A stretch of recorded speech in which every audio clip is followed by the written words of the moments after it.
Hi friends, నమస్తే. మీ శ్రీలహరి అండి. ఈరోజు నేను చికెన్ చేసుకుందాం అనుకుంటున్నానండి. ఇదిగోండి చిన్న బాయిలర్ చికెన్ తెప్పించానండి. ఇదిగోండి చిన్నగా చిన్న చిన్న ముక్కలు కోసుకున్నానండి. ఉల్లిపాయలు 5 ఉల్లిపాయలు తీసుకొని చక్కగా బారు ముక్కలు కోసాను. పచ్చిమిరపకాయలు పద్దాకా తీసుకొని బారు ముక్కలు కోసేసుకున్నానండి. కొద్దిగా కరివేపాకు,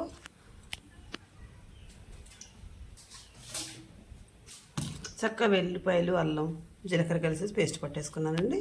కొంచెం రసం పెట్టుకున్నాను అని చెప్పి చింతపండు పులుసు నానేసుకున్నాను. బాండి పెట్టేశానండి. కరివేపాకును, ఎండుమిరపకాయలు, అల్లం వెల్లుల్లి పేస్ట్ వేసేసి మనం రసం కూడా పెట్టేసుకుందామండి. ఈ ఫ్రైకి ఈ రసానికి కాంబినేషన్ బాగుంటుందండి. కొంచెం కూర వేసుకుని చారు పోసుకుని తింటే చాలా టేస్ట్ ఉంటుంది. నేను ఈ విధంగా చేసుకుంటున్నానండి.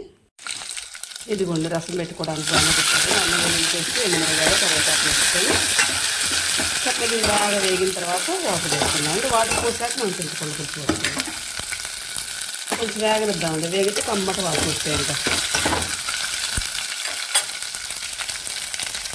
దీంట్లో వాటర్ వేసేస్తున్నానండి.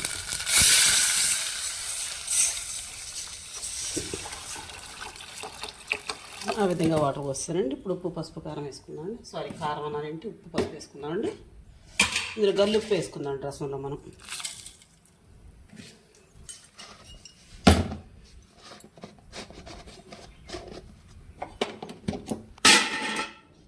ఇదిగోండి పసుపు కూడా వేసాను.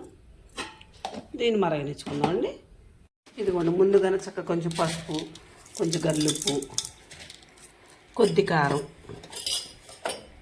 వేసేసుకొని చక్కగా మనం కూరని ఇలా ఈ విధంగా కలిపేసుకొని అట్టే పెట్టుకున్నాను. 10 ఇట్లా కలిపేసుకుని ఉంచుకుంటే కొంచెం ఈ ఉప్పు అనేది ముక్కలకు పడుతుందండి.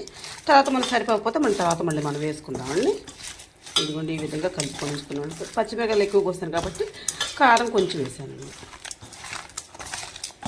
దీన్ని ఈ విధంగా చక్కగా నానేసుకున్నాను. కాసేపు ఈ విధంగా నానేసుకున్న తర్వాత అప్పుడు మనం కర్రీ చేసుకుందాం. ఇది కొంచెం ఉల్లిపాయలు, పచ్చిమిరకాయలు, కరివేపాకు వేగుతున్నాయి కదండి. ఇప్పుడు అల్లం వెల్లుల్లి పేస్ట్ కూడా వేసేసుకుందామండి. పచ్చివాసన రాకుండా ఉంటుందండి.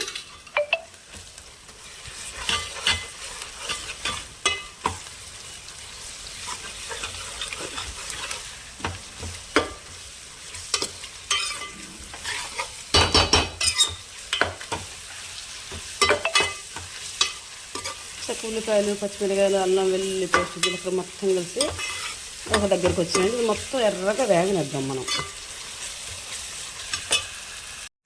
ఇప్పుడు మనం ఫస్ట్గా పచ్చిమిరపకాయలు వేసుకుందామండి. తర్వాత వచ్చేసి కరివేపాకు వేసుకుందాం. కరివేపాకు అన్నింటి మంచిగా కరివేపాకు వేసుకున్నాను ఎక్కువ శాతంగా.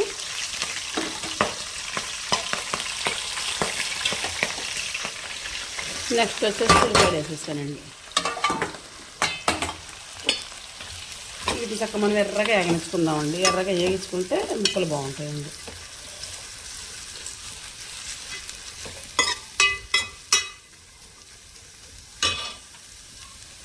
ఇందులో పావుగంట సేపు వేగిన తర్వాత అప్పుడు మనం అల్లం వెల్లుల్లి పేస్ట్ కూడా వేద్దామండి. పచ్చి పేస్ట్ కదండి, అది పచ్చిగా ఉంటుంది కదండి. అది కూడా వేగిన తర్వాత అప్పుడు మనం కర్రీ వేద్దామండి.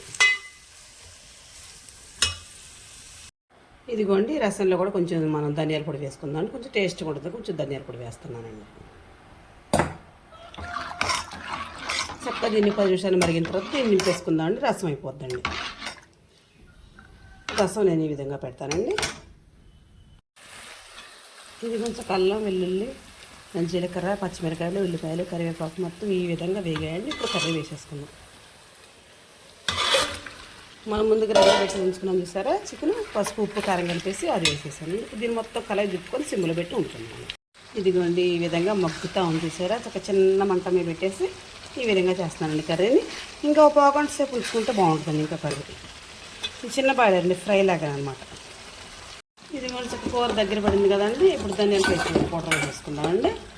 ఇది ధనియాలు, చెక్క, లవంగం కలిపి పట్టిన పౌడర్ అండి. ఇది చక్కగా ఈ విధంగా వేసేసాను. చక్కగా దీన్ని వేసేస్తాను కాబట్టి ఒక 5 నిమిషాల పాటు దీన్ని ఫ్లేవర్ దీన్ని పట్టేటట్టు ఉంచి దింపేసుకుందామండి. నేను చేసే విధానం మీకు నచ్చితే నాకు ఒక లైక్ ఇవ్వండి. Please subscribe.